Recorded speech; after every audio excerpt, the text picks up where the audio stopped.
Hello, welcome to a new mystery arc with RPG Major. This is your GM Helix. Before we get to the show, I just wanted to invite everyone who's listening to come and join our Discord. One of the things that we're doing over there is holding a weekly song drawing. Every week, or at least the weeks that I remember to make a new thread for it, our listeners can suggest a song for us to improvise. The first one of those is in this episode, so stick around after the credits to hear The Rules of Willow Chest, suggested by loyal listener and amazing artist Abby. One more bit of business before we get into the show. We're going to start running ad swaps with other podcasts. We're not just going to run ads. For each show that we partner with, we are going to create a unique song for them. It's either going to be based on the title of their show or some sort of challenge phrase that they give us. We'll use that as a seed and we'll improvise a song. And of course, we'll also tell you a bit about the show. If there are podcasts you can think of who you think would be game to trade in this way, feel free to suggest them to me. You can reach me either on our Discord, there's links in the show notes, or at podcast@rpgmajor.com. Okay, I think that's all the business. Let's get into this new mystery, the Arsonist's Agenda. The camera opens up on ash and flame. It pulls back just a little bit, and you can see the charred remains of a home, and our three heroes standing amidst the ashes, locked in battle with creatures made of cinder and smoke. Stand back. I will protect you. I swear this has been happening all day. So let's get a description of the person who said this, especially since this is a brand new voice to our entire audience. The flames flicker across my body. Are you going to do it all in character? Yeah. The flames flicker across my body. The shadows lance across the evening sky. His overly large armor and great axe over his shoulder as he leans forward, both arms brandished, saying, "I will die before I let you touch them." His long hair billowing in the wind, ash all over his face. Stand back. Mara and Aubrey, you are warriors in your own regards, but I will die first. And as a bear rises up, made of cinder and smoke, lunging at Fabio.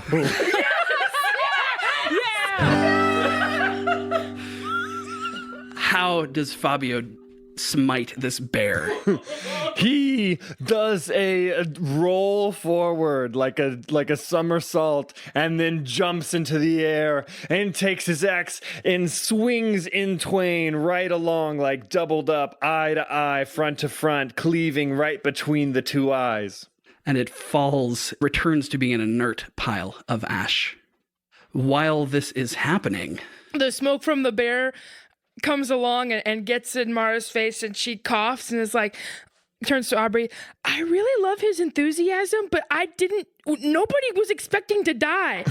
I know. And I've kind of been bothered with the whole, like, I'll protect you thing, but I'm realizing now it's really good-hearted. Like, he really means well. I'm realizing how I come across to other people when I'm constantly jumping in the way of danger. So this has been very eye-opening, I think, to me personally. Like, it's taking it too far, but, like, not really, because I know it's not a misogynistic thing. He just really cares about us. and as you're having this heart-to-heart, jumping up out of the ash is what looks to be a salmon made of this same fiery material that leaps at Mara. So I want a physical description of how she looks and how she handles this fish. Yes, so there's a big rip in her really nice jacket, which, you know, she's working through it. She takes her stun gun that she carries with her everywhere, and is, you know, a little bit frazzled, ash on her face, you know, but makeup still looks great. Good for her.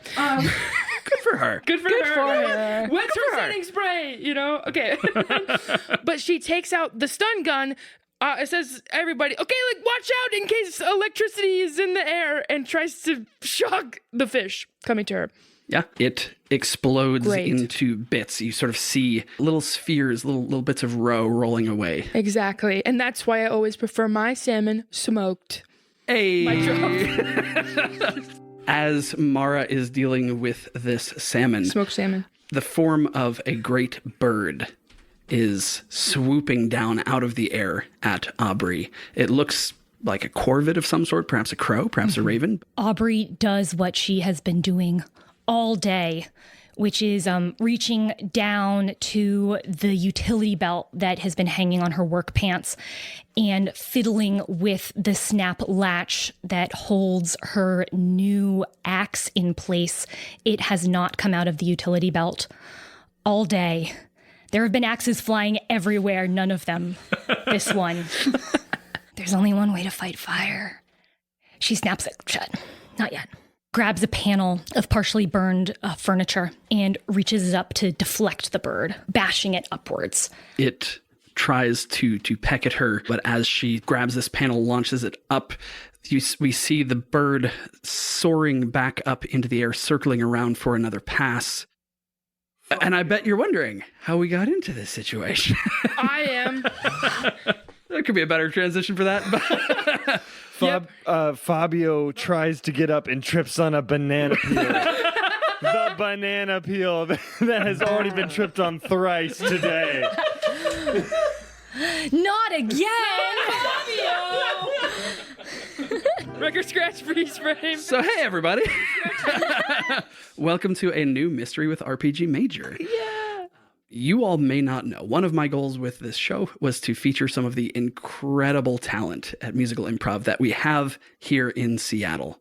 Because if you don't live here, you genuinely don't know. You don't know how deep our bench is and how hot the shows that we put on are. There's some killer stuff happening in Seattle broadly, but specifically in musical improv. You got to check it out. Mm-hmm. And we have a new voice with us in the room. You may have noticed. Hello. My name is Phil.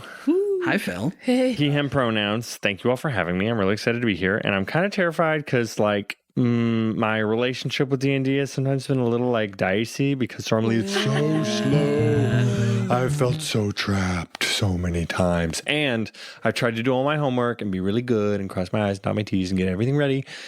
And I hope it's enough. That was really funny. Cross your eyes and dot your T's. Yep. I didn't even catch it. I went immediately to physically crossing your eyes as like a joke bit. Eyes. But yes, I'm really excited to be here. And thank you all guys for having me. And I want to play. Yay! But Phil, we're not playing D&D. That's true. Did you prepare for the wrong system? No, did you roll up a paladin, Phil? Why do you have so many D20s with you, Phil? Yes, I suppose I put them all in the same bin because this is exactly what I was afraid of. Well, now the worst is over. It's only uphill from here. Yeah. That sounded patronizing. I'm sorry. Is this the part where you say what character you're playing, or do we get to be surprised later? You get to be surprised. Okay. We have no idea. But you've already seen him. We did see him in action in the flashback, but that's not all the context. That's true. We don't know his name. I guess you'll meet him later. Thank you all guys for having me. I'm excited. Excited to have you. Excited to have you, man. I'm Camilla Franklin, she, her. I'll be playing Aubrey Stump. Yeah. You may have met her before, or maybe you're meeting her for the first time. Or maybe you just met her then when she didn't do something cool. Will we find out why? Keep listening. I'm Lauren Drake. My pronouns are, come on, 7th chord, let's go. I hope that's right for the music theory people out there. I'm playing Mara Vertere. My pronouns are she, her. You may have seen Mara using her beautiful powers elsewhere. Or not. She's just maybe a girl to you that likes smoked salmon at this moment. I'm also a musical improviser, and if you catch me performing, I also do scripted musical theater. So shout out Spring Awakening, but continue. Yes. Yeah. And I'm Helix. I'll be your host and game master, pronouns he, him. And I guess I'm playing everybody else. Yeah. Yeah, range. The whole rest of the world, that's me. If you can't tell, I'm pretty hyped about Seattle's art scene, about Seattle's theater performance. So what is something in Seattle's art performance theater scene that you are not in that you love?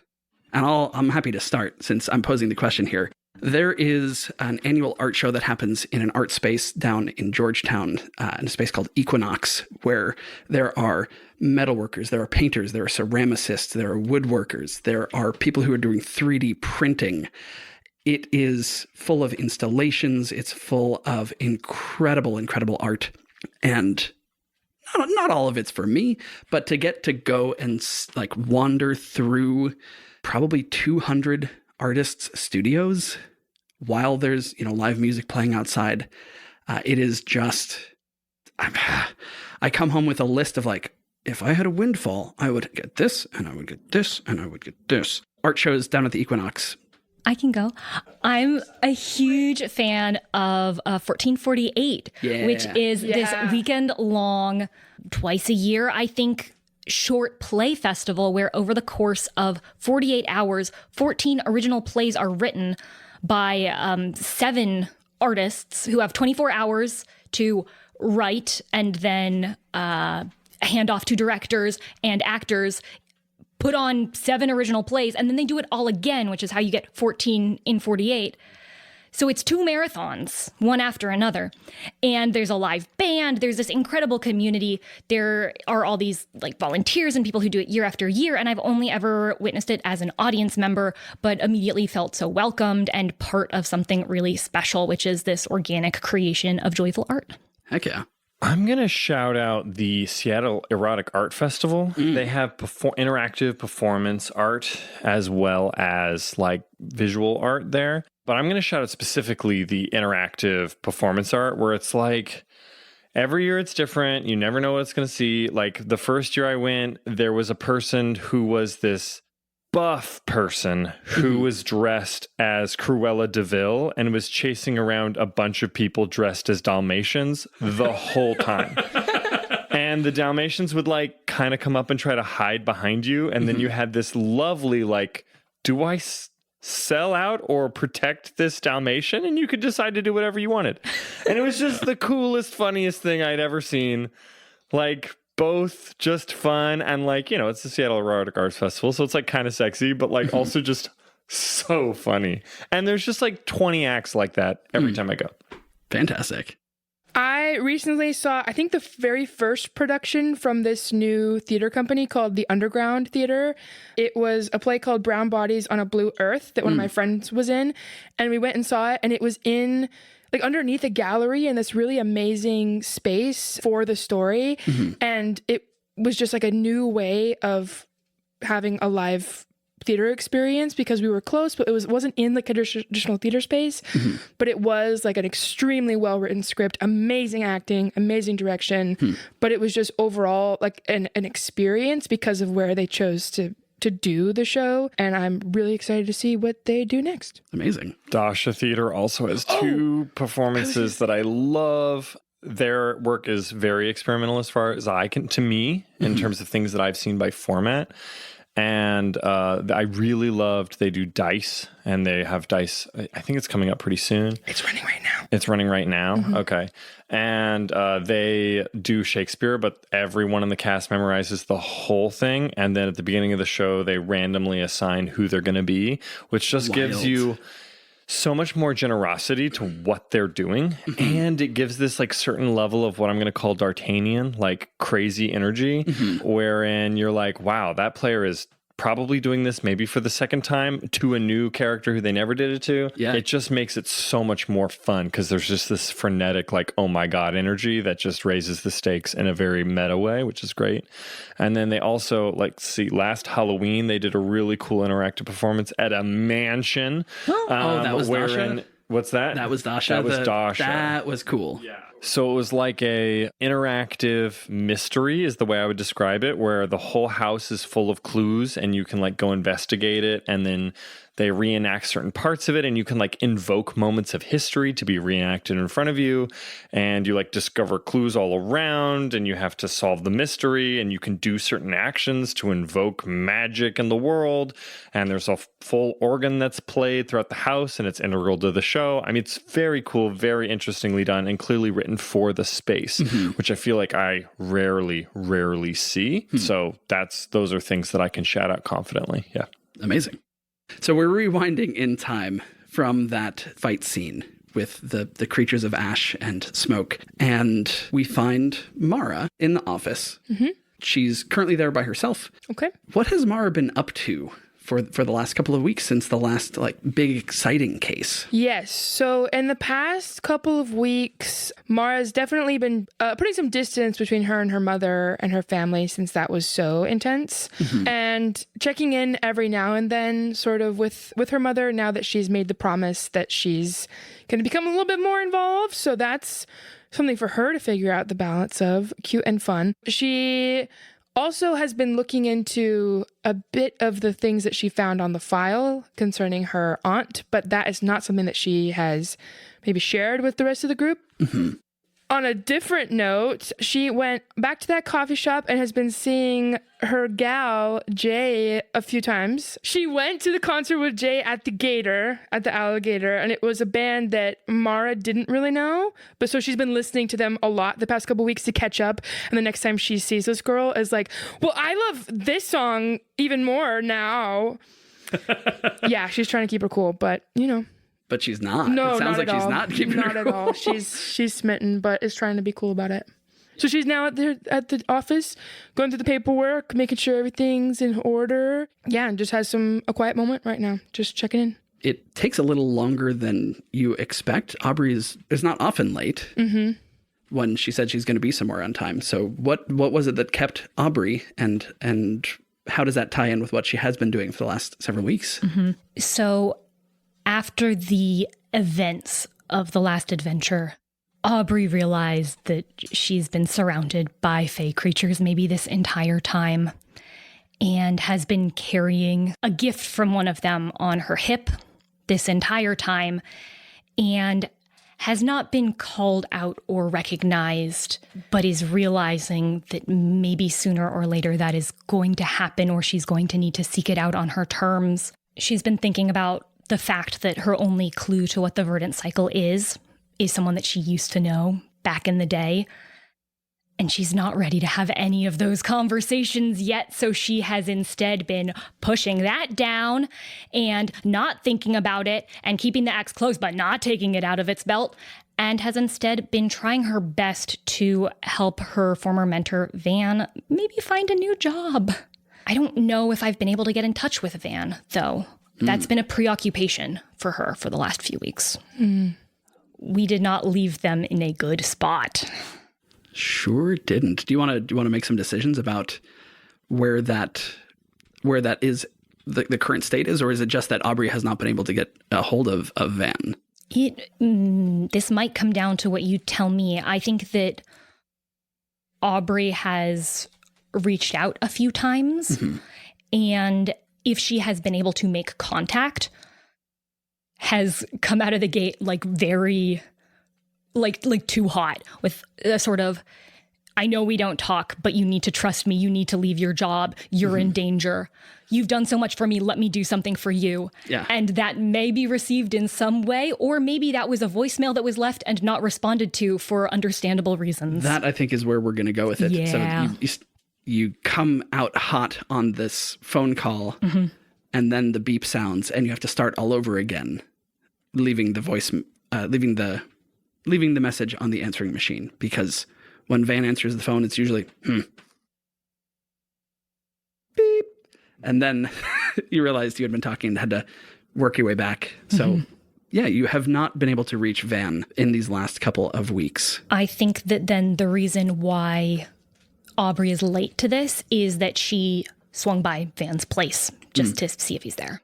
And maybe what she found, whether it was of interest or not, is the cause of the delay. When you went to Van's garden, their tiny cottage surrounded by bamboo, which housed so many beautiful bonsai trees, you notice something that you have never seen in any space that he manages before, which is things overgrown.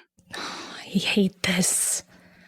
This is what we were afraid of, right? Taking care of things at the expense of yourself, or maybe things being overgrown means that it's okay because they're not striving for perfection. They're not creating the masterpiece unless they are, but not here. This is bad. I think I spend way too long looking for clues about whether Van's been here. short of breaking into the house, but just snooping around the garden. Yeah, I'll take either a perception or anything else that you think would aid in Aubrey snooping. Survival? Survival, absolutely. Yeah. For snooping? This is going to be average, 2 purple. And not that it matters, but in terms of how late I am, the forager ability lets me do this twice as quickly as a normal person. Great! I'm still going to be late, but maybe only a little bit. Wow. 2 purple going against 2 yellow. Yep, so this is 4 successes. Wow. Because I am good at tracking people using survival. No threats or advantages? No, they cancel out. All right. 4 successes looking for clues as to where Van might be, or maybe the last time that they were there. Mm-hmm. So the party at Freddy's, this was, we're saying, about a month ago at this point. What you are certain of is that this is not a month's worth of overgrowth. Okay. This is about half that. Van's truck is not in the driveway. You suspect Van has been gone for about 2 weeks. About 2 weeks. I think I grab a little plant that's not being very well cared for, but I could still perk up to just plant sit at the office for a bit, and I'll bring that with me tomorrow. So Mara sees Aubrey come in with yet another plant to fit into the office space. Oh, thanks, Aubrey. That one can go in with the others. Of course. Are you all right? I don't mind that you're a few minutes late. That's okay. We kind of had a slow day, but are you okay? I'm okay. Okay. But I was just by Van's place, and I think the scene we made at the party maybe reflected some shine onto them. Oh, gee. Mara pauses her Walkman that was playing Run the Sun. That's the band. Get it? Yeah. And kind of looks at Aubrey more seriously.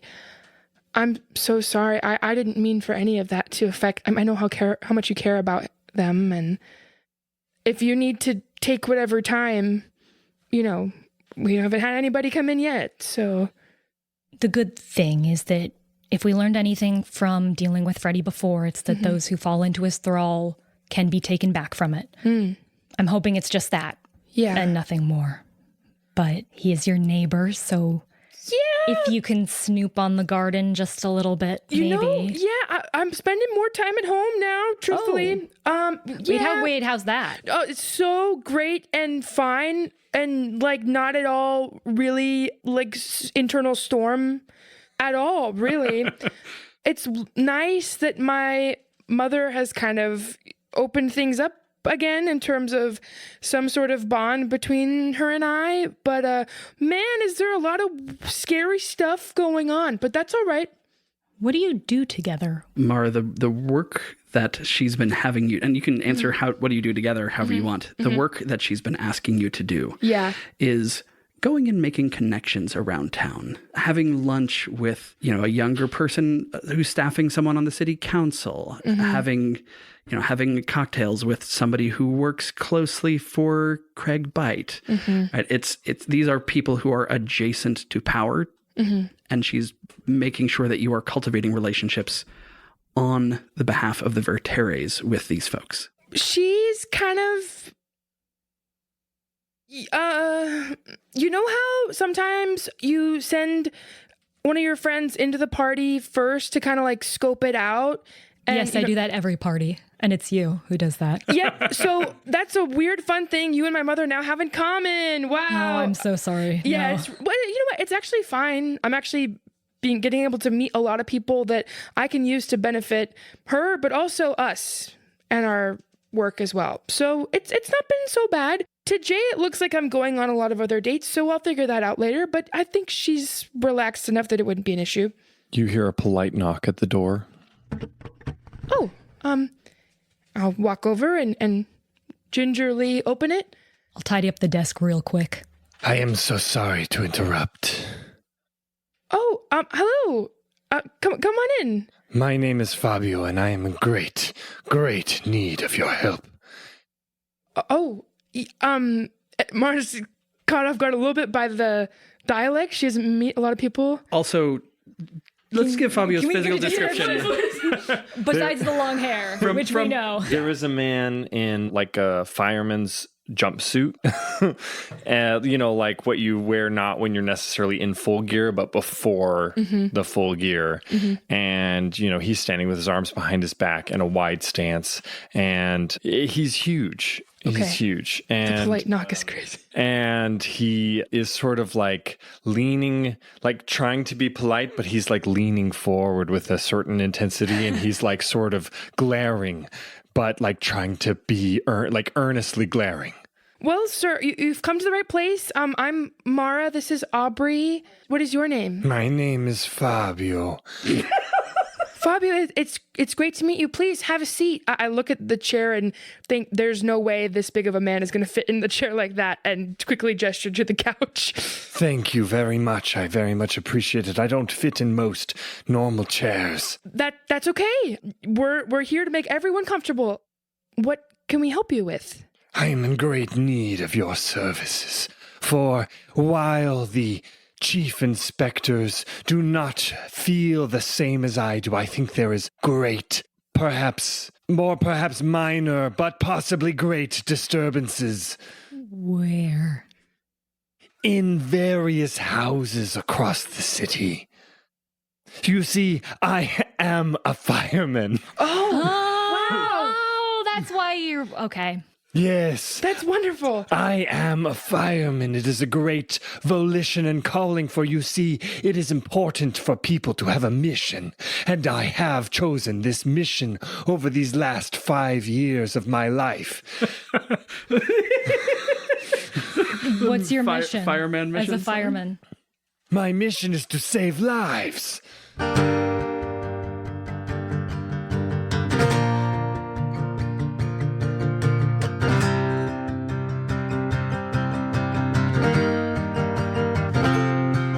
When I first was born, for the first few months, I realized I had no purpose to survive.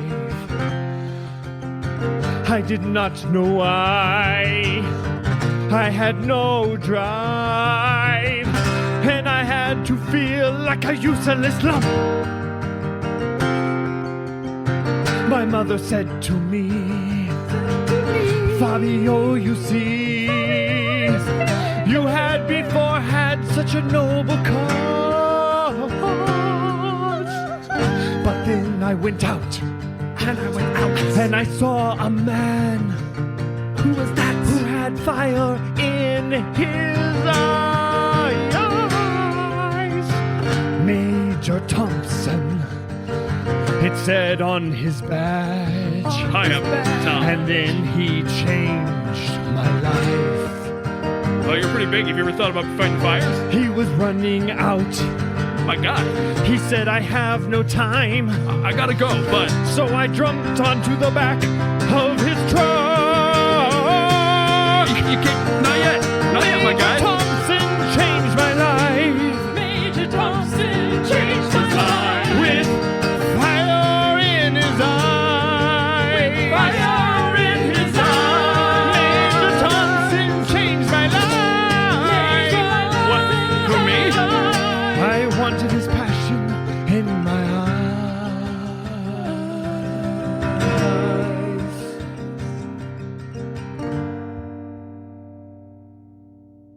So that's how I became a firefighter. From that day forward, I fought the fire and then the next fire, and finally they let me join. Wow, that's amazing. That is not unlike how this detective agency started. We just kind of did it, and now people finally take us seriously. Yes, I think people take me seriously too, sometimes. Your laughter is understandable. It's an awe. Wow, it's so amazing to meet someone with such drive. And how can we help you? Yes. So, you're saying that there are mysterious happenings that may be major and large or possibly minor in the houses around town? Fire is always serious, and there have been 4 fires that have been of unusual cause, but one of them could have been random happenstance, but the other 4 for sure not. So, there have been 4 fires, all of whom the chief inspector said were caused by lightning. Lightning?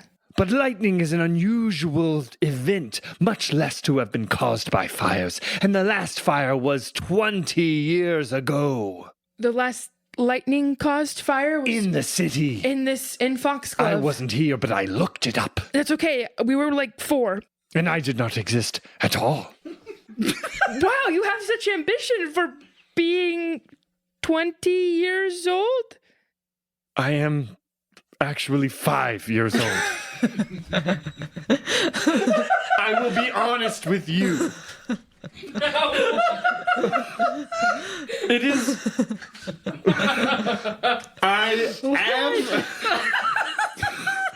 I am sort of 32. But sort of 5 years old, depending on how you look at No, it. this actually completely tracks for me. Continue. And I bat Aubrey's arm to have her not get into the details with Fabio. I will be honest with you, but would otherwise keep this a little bit more under wraps. That's for all right. people get confused and then are confused and harder to talk to. Well, I'm very grateful for your trust.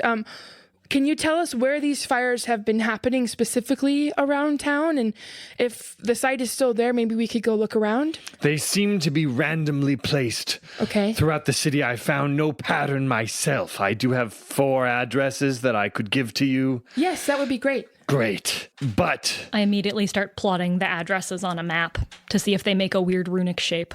They don't make a weird runic shape. Okay. Worth a try. It is. You plot the pattern on the map. There is no discernible pattern. There is one house in the pocket. There is one in left town. One is in Greencliff. And the 4th is sort of on the border between the U district and Dodo.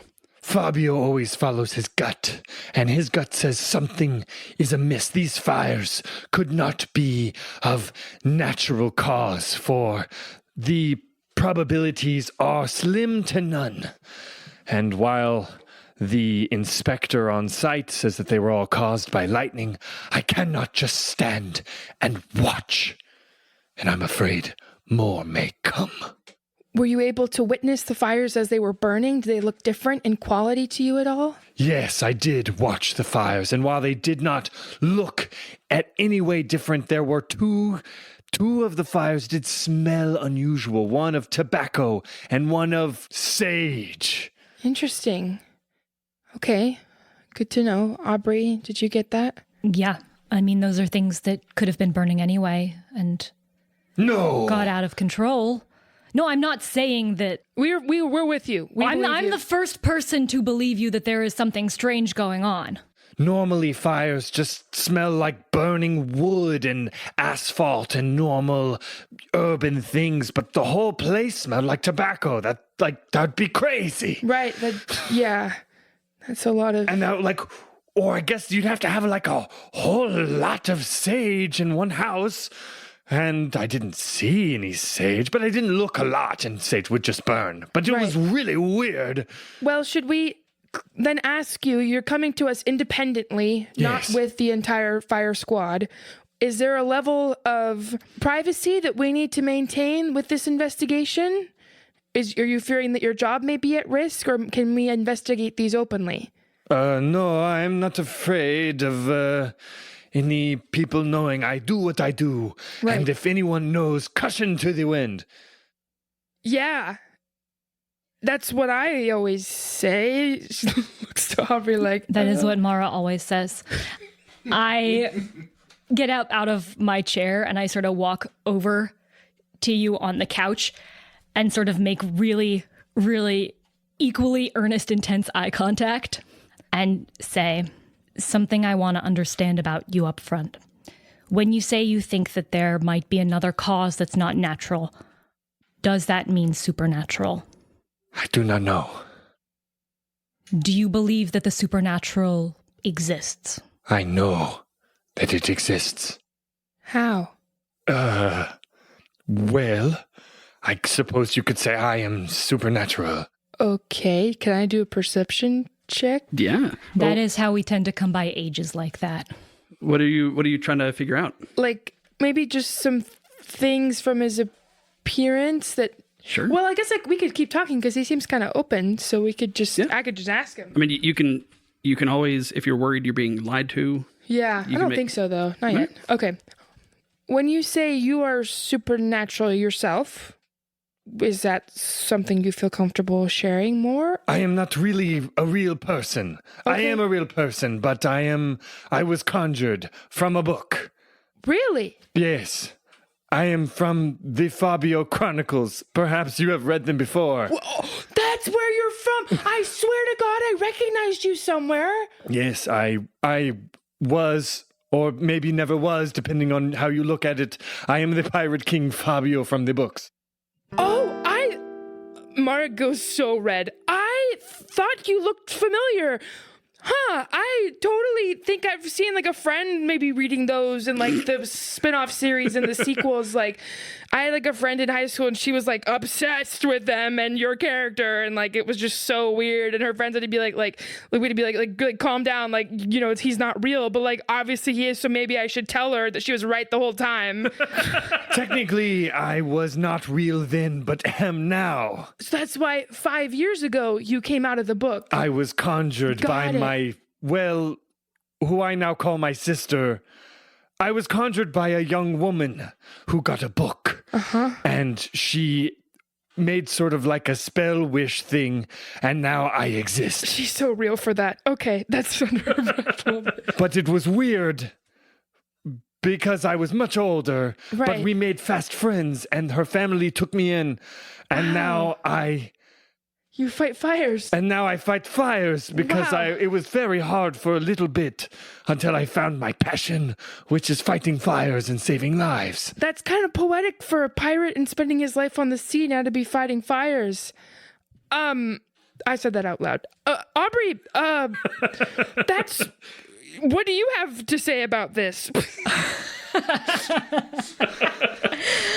Aubrey takes a moment too long to pick up on the social cue, just kind of looking puzzled at Mara. And then says, I don't know. I think I kind of missed the train on those books. It was a weird time for me. But you seem earnest, and congratulations. On what? On being conjured. Congratulations on being conjured, please. Can it start like happy birthday? Oh, congratulations on being... Congratulations on being conjured. Congratulations on being conjured. Congratulations, Fabio. Congratulations on being conjured. We're happy that you're here in the room with us, that we see you very clear, and we have nothing to discuss about our past perception of you. Or what we would do. Congratulations on being conjured. Congratulations on being conjured. Congratulations, Fabio. Congratulations on being conjured. Normally we'd bake a cake and light it all with smoke. And then you'd slice into it. Birds might fly out as a joke. That's how we celebrate birthdays, as far as I'm aware. Not quite, but that's okay. But conjurings might be different. So then and there, either way, congratulations on being conjured. Congratulations on being conjured. Congratulations, Fabio. Congratulations on being conjured. I'm sorry, I don't understand, because a man can choose his fate. I couldn't choose whether to be alive or dead, and that is my own fate. Also, candles cannot be lit inside, for they are a serious fire hazard. And also, your smoke could light the alarm. Well, I think the thing that may have gotten left out is candles can be lit and then you can put your spout or your mouth and blow them out, and it's okay. The cake was right, but not so much the bird. Congratulations on being conjured. Congratulations on being conjured. Congratulations, Fabio. Congratulations on being conjured. And many more. Thank you, I suppose. Yeah. You gotta take wins when you can, when you get thrust from one reality to another. That's what I would advise you with. And when you have all these skills that could be interpreted as like very fearful to this like mortal modern world, you know, you just kind of push them down and let them eat away at you slowly. So you have a new case. Yes. You have a new client. How are you going to start approaching this mystery? I think we should go to the sites of the fires. Yeah, I agree. Or read about the one that happened 20 years ago as well. The first one? Yeah. We could go on a tour through time. We could go to the first one first. Tour through time? I mean, just go to the site of the first fire and go in order. Okay. That sounds good. Yeah. So Fabio, when you did your research, you would have found on the library train a microfiche of an old newspaper that talked about this. Because in Foxglove, the library is a train that never stops. No, No, it Never stops. You And have to- each car is like a section of the Dewey Decimal If you want to go to the System. train, you have to wait at a stop. Great. If you want to Yeah. go to the library. Yeah. But it's also always going to be near your neighborhood at some point in the day. I followed when you said library train. Yeah, great. I got it. I was I like, knew you cool, would. library train. Knew you Great. would. You found a microfiche on there. It had the location of this fire. Would Fabio have gone to this place previously? No. All right. You have the address, though. It's an address that would take you into sort of the center of Hagland Hill, into what more recently has been started building up as 4-story dwellings. The address that you navigate to, though, is a single-family home among mostly 4-story dwellings. I have to be honest, you are the experts, but I figured that this first one would be random happenstance, and that it was the recent ones that were all the weird ones. But maybe we will find something here, for I know nothing about other than the way I was made. Well, it's interesting.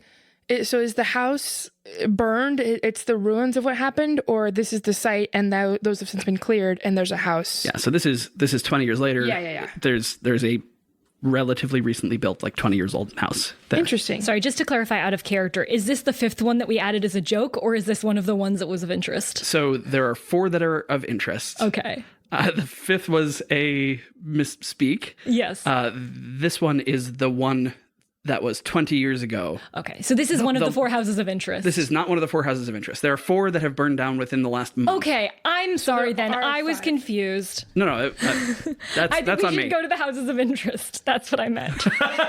Okay. Yeah. Well, Mara was interested in the old house also. So that's That's because I thought that it was still Yeah. ruins from before. totally. So if it's not relevant, then we can skedaddle. so you Seattle.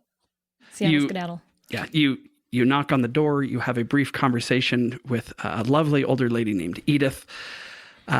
She has been living in this house, and she rebuilt it after it burned down and has been refusing to sell to any developer who Cool. wants Good to for build her. up on this place. Good for her.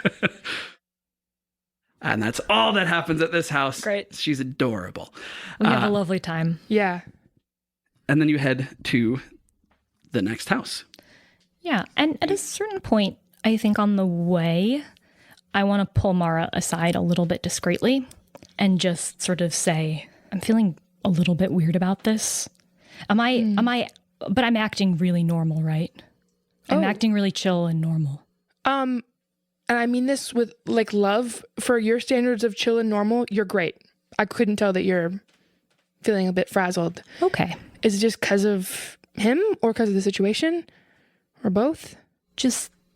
And Aubrey fiddles with the snap on the axe that's at her belt that you haven't seen her use, but she's been carrying around for weeks and weeks now. Mm-hmm. I got this at the fairy circle a ways back.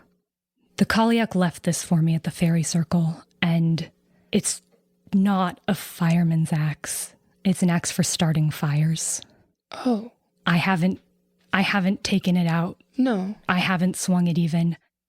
I haven't even really done the research that I should be doing. It's just been here. It's just been weight, but is he going to think it's me? Well, he didn't point out the axe at all. I mean, you've kept it pretty hidden, but I've been with you. I know that's not something that you would touch, let alone do. And so maybe, I mean, if you wanted to put that maybe somewhere safe or just keep it on you. I think this is the safest place for it. Okay. I just wanted to let you know that that's something that axes do. Okay. Well. And in the background, Fabio reaches into his pocket, his utility belt, and he pulls out a banana and he starts to eat it while he waits and is really not at all bothered that you guys are having an aside. He's just happily eating his banana on the way. It's great. Can I don't you need to fall 3 times? Well, some of us, it doesn't need to be he needs him. to eat it first. We can tease it. He has to eat it first. Yeah, Okay. then there can just be a You peel. wouldn't waste a banana. No, of course not. Great. In this economy? How much could it cost? Yeah. So something that I remember, because I don't know if you could tell that I was acting weird and strange, but You never act weird or strange, as Okay. far as I can tell. Okay, well, okay, all right. The friend quote that I was talking about in high school, that was me. I read all of these books. But you had so many friends in high school. That's true.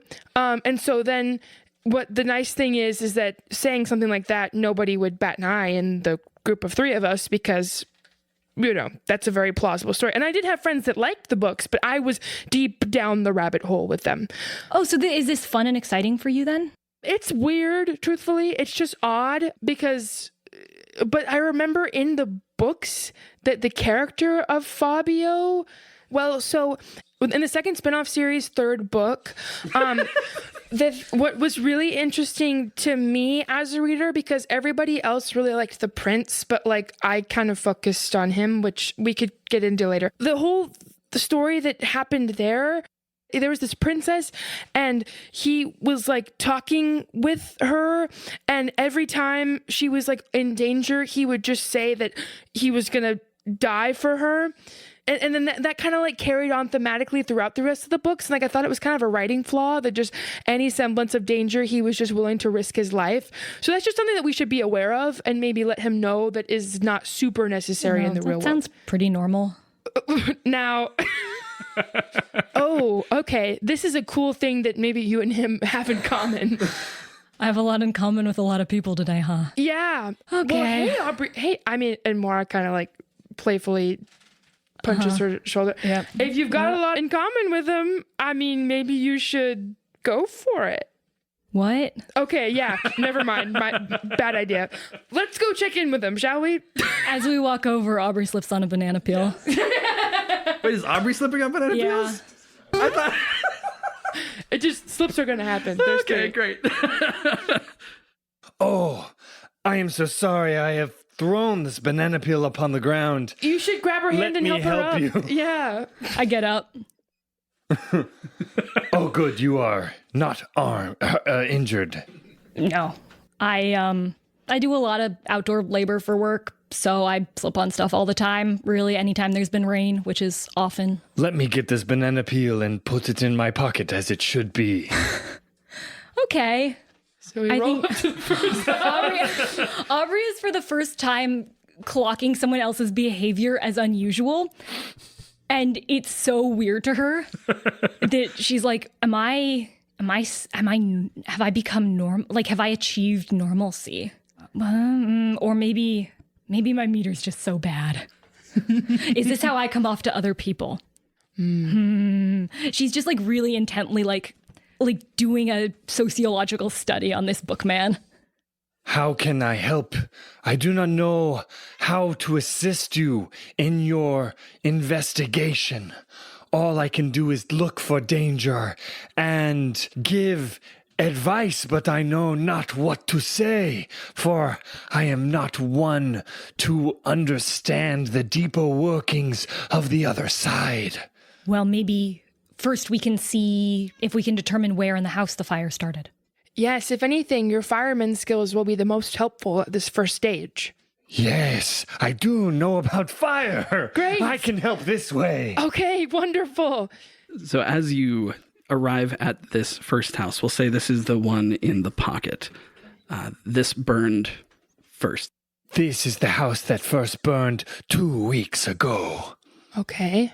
So it burned in such a way that by the time the fire department got there, there was no hope of saving the house. And so all of the focus was focused on preventing the neighboring houses from catching fire. Was there anyone in the building at the time? No, Okay. Well, that's good. Was it inhabited, but they were out of town, or? I do not know. All right. Well, we can try to figure that out if anyone owns the building Yeah. or owned it. It's a house, you said? Yep, a single-family house among several other single-family houses. It's sort of for the city, fairly middle class, right? It's unremarkable Yeah. as a neighborhood, is what I'll say. Can we see, is there cars or neighbors home at the moment? For sure. Yeah. Can we? I'm happy to Do you go want to interview a neighbor? next door. Yeah. And talk. If I could do a perception check to maybe see which house would be the better choice. If there's Yeah, I mean, one has a car in the driveway, one doesn't. okay, then that's the one. Yeah. Okay. Well, then I will go up and ring the doorbell. An older gentleman opens the door. He's older enough that he's quite a bit shorter than you expect he was in his youth. White hair, has thick glasses on, is dressed mostly in tan and beige. Oh, hello there. Oh, hello, sir. Good afternoon. We're here as detectives investigating the unfortunate fire incident that happened a couple weeks ago to the house next door. Oh, yeah, it was quite a thing. Loud bang, and then everything was burning. A loud bang. Well, sir, do you mind if we ask you a few questions if you have some time? Oh, I've got nothing but time. I'd be happy to answer any of your questions. Oh, well, thank you. Why is this guy Southern? No, I love him. Well, so you said there was a loud bang. Can you tell me about that or the folks who used to live in this home? Well, sure. Loud bang sounded a lot like lightning, which makes an awful loud bang. And when the fireman said, well, it was lightning that started this fire, I said, aha, I knew it. That sounded like lightning. Wow. And what about your former neighbors who used to live here? Who were they? Yeah, well, Des was a nice guy. Lived there about the last 5 years or so. What did he do and was he obviously was not home when the fire happened, thank goodness. No. He's only staying here some of the time these days, it seems like. Des, well, he is some kind of fancy chemist, I think. Okay. Does things with, I don't know this science stuff. Is it anything to do with perhaps some of the larger businesses in town run by, I don't know, Craig Bite or Poppy Bracco? Oh, well, he used to work for Ms. Bracco, but he's been doing his own thing for the last 2 or 3 years, I think. Okay, interesting. That was doing pretty well, and so Good for him. he's still has this place, but sort of moved up also. Well, can you tell me where he is now? Well, let me see. And he goes inside. Love this guy. No, hold on. Just hold your horses 1 second. Hold on. Okay. Hold on. He comes back out. Yeah, they sent me a card for Christmas this last year, and it's got his new address on it. Oh, well, wonderful. Thank you so much, sir. I don't believe if my associates have any questions for you. You said that the bang sounded like lightning. Yeah, sure did. You were big. Thank you. That's all of my questions. Thunder, right? It's thunder that makes the noise? Well, sure, but lightning causes the thunder. Okay, that was my only question. Was it Thank you. raining? Yes, it was. Huh. Now that you mention it, there wasn't a lot of lightning. It was just kind of the one. It wasn't like a big thunderstorm. It was just, foxglove in the fall. Right. Thank you. Thank you. You're really big. Thank you. Well, thank you so much for your time, sir. Have a lovely rest of your afternoon. Good night. Good night. We leave. I think we should go and look at the actual fire site, and maybe you have other ways of seeing what, if anything strange could be going on, because I can only tell you about the fire progression itself. Yeah. Sure. Aubrey, do you want to take the first look? Sure thing. Yeah.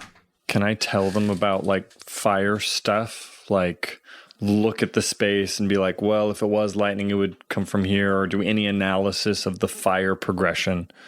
So fire progression is, from what I understand, a combination of art and science, right? The people who are the best at it often will get it wrong. But you are able to lay out what you think happened and sort of what the chief inspector thought happened, which was the lightning struck at the place where the power lines sort of entered the building. And because that happened, all of the power lines in the building overloaded. And so basically every wire in the building caught on fire at once. And so the fire sort of started from a lightning strike, and it sort of started everywhere at once, which is why it was so intense by the time the firefighters got there. And that matches what I think? That matches what you think. It's weird because it doesn't have the normal progression signs. And you having been already to all of these sites, you know that is a common element among all 4 of them as well. Great. Interesting. And that the person who lived here was a chemist. A chemist. Yeah. But was not apparently there at the time. Right. When I was voicing the character, I just said his first name, but his full name is Desmond Arndt. Arndt. Cool. So do you guys have special equipment for looking for weird stuff? Some? Yeah, in a way. I just start picking up pieces of burnt wood and smelling them. They smell entirely normal to you. They smell like charcoal. I think I just want to sort of step through looking for any symbols, any runes, any summoning circles, any sorts of things that could have called this here besides a lightning pool. Yeah. Give me some sort of magical check. You can choose what school you like. I'll happily take fairy magic, primal magic, arcana. Any of those feel good to me. This is going to go against a 3 difficulty. I think what I want to do is not take it out, but where a little bit of the axe is not fully covered, because just the sort of sharpened part of the head is covered, but just sort of put my hand on the side of it and slowly walk and see if I can feel the temperature of it change. Fascinating. Apparently this thing knows about starting fires. Go ahead and add a blue dice to your roll. So this is looking like 4 greens and a blue against 3 It's not purples. social, so I don't get my very social thing. But... See? Woo-hoo-hoo.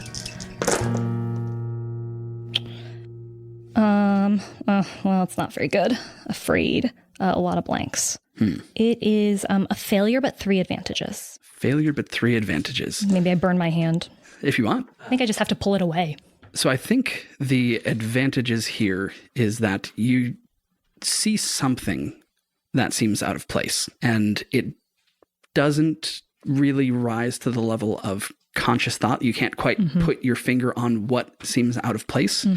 But the advantages are, if you try and make this a similar roll in another site, you're going to be able to add 3 blue dice to it. Okay. I just stop in the middle of a room and just sort of say, here? It's here. This is it. What is? It. I knew it. I'm going to offer Aubrey a chance to silently communicate that fun skill. Are you trying to not let him onto this? I try to do charades back because the way I respond is that I think it's charades, I think. I just sort of shrug. Okay. I don't know more. It's here. Great. Can I do a perception check as well? Just lightning. What do you? So tell me like- what you're trying to figure out, and I'll tell you what kind of check it might be. Oh, okay. Did the burns make any patterns, or is it a marking of some kind that maybe I would know that Aubrey wouldn't, or is this more her realm? You're welcome to make some kind of magic check as well if you want. Okay, well, I was thinking think that's lightning, not and that- I was thinking yeah. Zeus, and I was thinking, is this Greek in any way? But if it's not, then maybe it's You're looking around. You don't see nothing clues you in that. there's something that I would know that she wouldn't. Yeah. Yeah. Okay. Well, all right. I think I just look at Fabio, and my posture like unintentionally mirrors his a little bit, even though he's quite a bit taller than me. And I just say, I don't know why yet, but you are right. So, like, the way you figure it out is you just feel? You just feel it? Is that, I mean, that seems to kind of be that's how you became a firefighter, right? Now I want to roll a perception check if I'm allowed to just feel whatever's here. Yeah. Just feel. vibes. I have +1 to primal for my conjuration status, so I'm just going to try to feel. Yeah. That's going to be against 3 purple. Yeah. Okay, so I have only 2 cunning, which I guess is the primal skill. Yep. And then, but I'm rank 1. We've got so a I rank don't know 1, what so that that is a green and a yellow. 1 green and 1 yellow. Yeah. 1 green and 1 yellow. And that's Against 3 purple. 3 purple. And, Okay. And I put this is not perception, though.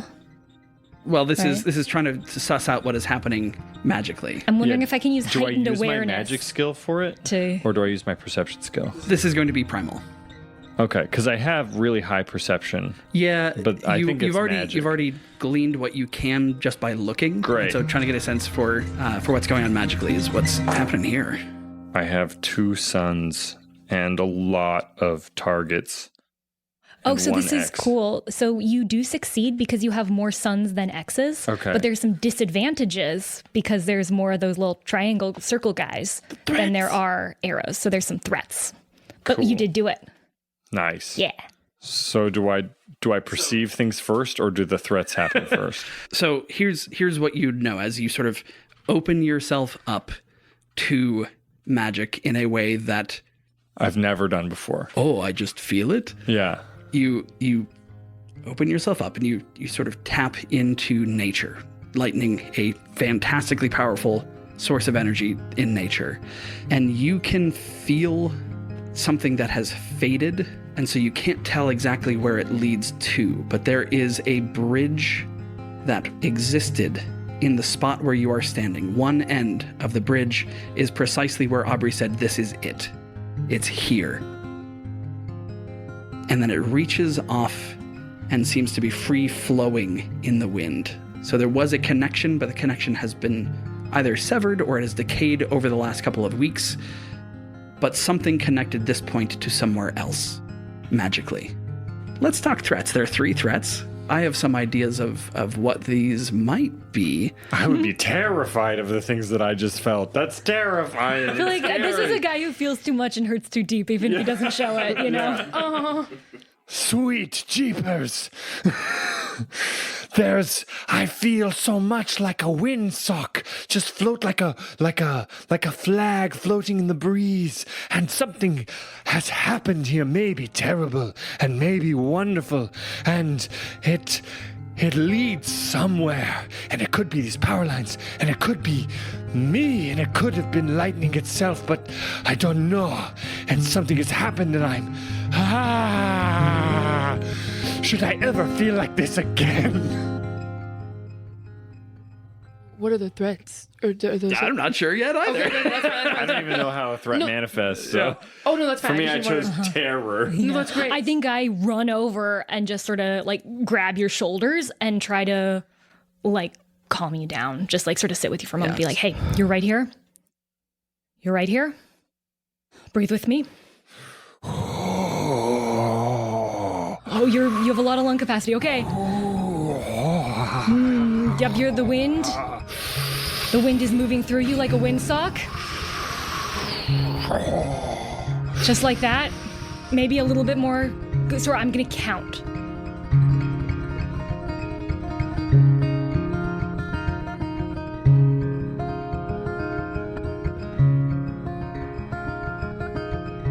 Breathe in, breathe out. It's hard to recall. Sometimes that we are alive in spite of it all. You're here, feet on the ground, amidst the rubble.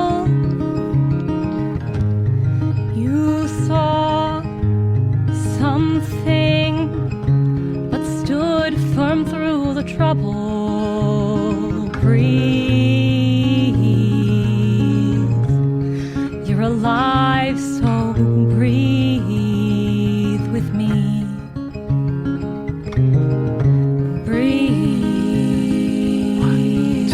You're alive, so breathe with me. 1, 2, 3, 4. 1, 2, 3, 4. That was like a crazy. You just went in and you looked me in the eyes, full of knowledge and certainty, and you calmed the beast, metaphorically. So you're feeling calmer now. That was amazing. Do you are breathe? stupendous. Yes, I breathe. Very cool. Congratulations. The threats are going to manifest if you try to do this again. The next time you try to open yourself up in this way, you are going to risk something big. I was about to say something that's going to be really funny in light of that. Allowing yourself to acknowledge things from beyond. Aubrey says as she's been trying to avoid acknowledging things. It's always worth doing because you never know what you might find. The truth is what is, whether we like it or no. But it is better to face what is out there. For whether we turn our eyes and wilt and hide in the closet, it will still be there. Exactly. Yep. Yeah. Good advice. Thank you. Great advice. Well, now that we're all calmed down, Aubrey, that was wonderful. Should we... I recognize the name, maybe a bit faintly, of this Desmond guy, Desmond Arndt. I'm wondering if he might be connected to some of the people that I've been having to meet the past couple weeks. I could try to get a hold of him if you'd like. Yeah, maybe on the way to the next house. Okay. Does Mara have a car phone in her Porsche? Oh, should she? That's what you could spend the money on from all these adventures we're That's going true. on. We should buy a car phone for the Porsche. Yeah. It's the most useless question mark. Like it's No. useful.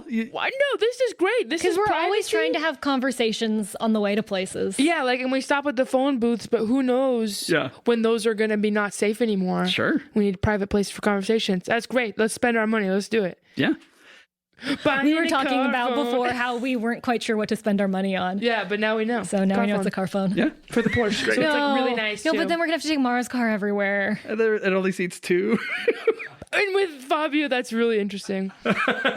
I'll just hide in the trunk. That's fine. I was just thinking that I can be in the trunk, no no, problem. I'm going to be in the trunk. Of the Porsche? Yeah.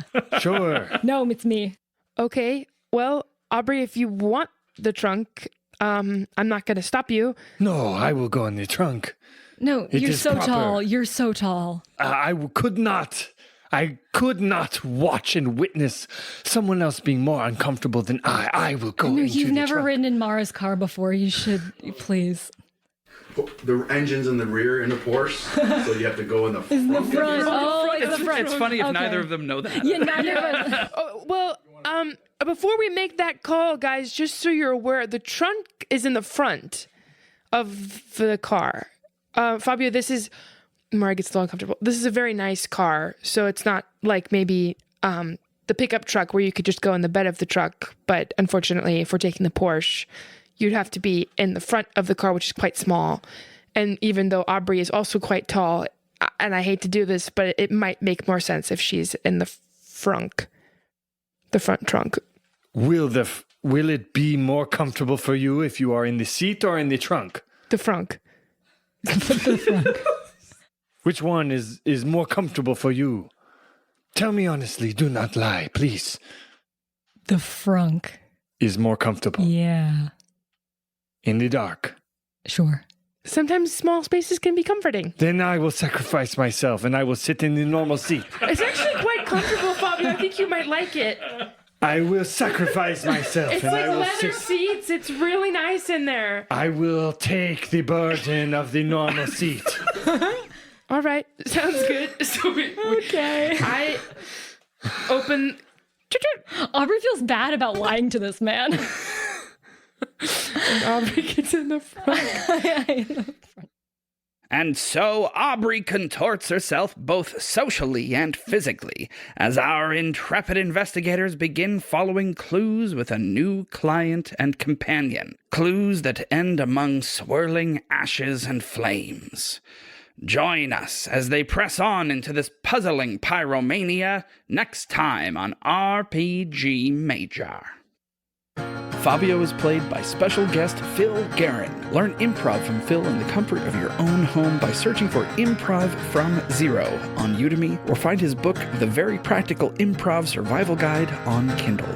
Mara Vertere is played by Lauren Drake, who performs with musical improv team We Have Some Notes and in scripted theater around Seattle. Find her on socials at La La Drake. Aubrey Stump is played by Camilla Franklin. If you're in Seattle, look for a festival of improvised music she's producing called Lollygag, January 24th and 25th, 2025. Camilla also creates all the art and visual design for the show. Find her on Instagram at Camillastrator. All music for this arc of RPG Major was created live in the room by our incredible accompanist, Noah Samuels. Find him on Instagram at Samuels_Noah.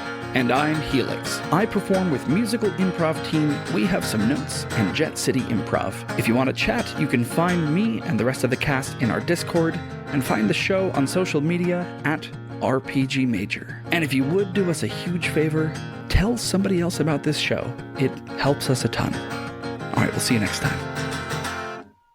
Thank you for hanging out with me. It's a lot of downtime, I know. So it's fun to pass the time with a friend.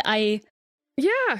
I've not been into this before. I thought it closed a decade ago. Yeah, when I asked if you wanted to hang out with me at the laundromat, you were really excited for a moment, and you've done a 180 so quick. Well, I think it's one of those things where you see in movies oh, that looks cute. And then I walked in. No, it's a hassle. I have I take a carry-on bag and I put all my clothing in it, and then I carry it down. That's terrible. And you have to just carry a bunch of quarters around and save them? Well, you can make change at the machine. Okay. See, I wouldn't have known that. But hey, no, it's great. We actually have all the time in the world, so we can chat. We can really get into things. Yeah. And I know that you're really curious. I thought I could explain the rules to Willow Chess, and then we could go play it. Okay.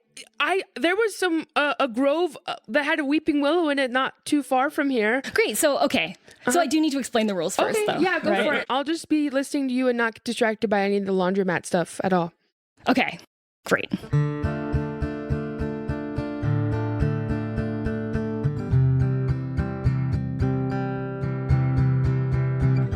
It's a game of strategy. It's a game of skill.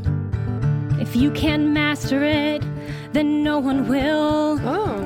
It's a game of hardship. It's a game of luck. Oh, you could say. It takes years to get good and not just suck. Excuse me, I need to get in there. You see, I think I left socks and underwear in the dryer next to yours, but you're in my way. Yeah, so you can come through. It's all right. Oh, sorry, were you talking about some kind of game? Willow Chess. It's a game that contains the world within it. Willow Chess, easy to explain, but takes a lifetime to excel. Willow Chess, a game that contains whole universe within it. Oh, so kind of like Willow this Chess. dryer would have the universe, but kind of in a metaphorical way. Yeah, I guess. If someone's items are there, you could take a look and decipher what kind of person they are. Yes, okay, this is exactly how it is. Because when you go to the river and you get down by the bank, Hey there. you find a cat Excuse and bow me, to that. I'm the laundromat owner, Frank. Hello, Frank.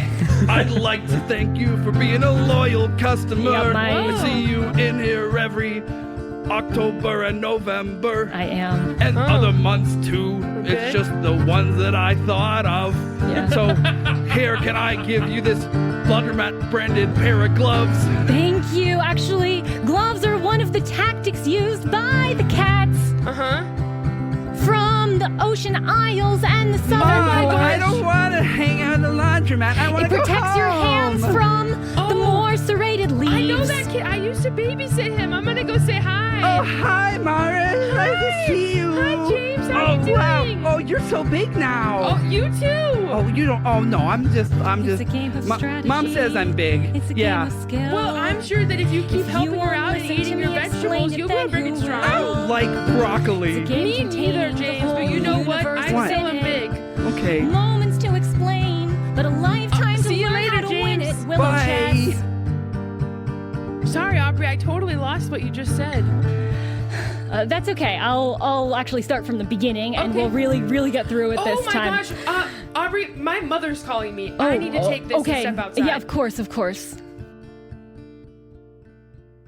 Thanks again, Abby, and also, I guess, sorry. If you want to suggest a song, I promise they won't all just be bits. Come join our Discord. There's a lot of friendly folks over there. We're so good at banter. Yeah. Oh my gosh. We're so good at banter. All right. Any last bits that you want on tape? Banter, I hardly Nowhere? know. I thought you were going to cut it off before I could say it. No. Banter, I hardly know her. To all women, I'm sorry. Sorry. That's not funny. I used to keep chickens for eggs, and I got a banter rooster, and suddenly I had a lot more chickens. Because bantam. Bantam is kind of rooster. My even get brain it. went there, and I refrained out of respect for the English language. Yeah, that was the correct choice. I still don't get it. Oh, I don't get it either. A bantam rooster is a kind of rooster. kind of rooster. Oh my god. Uh-huh. Yeah. Rooster, I hardly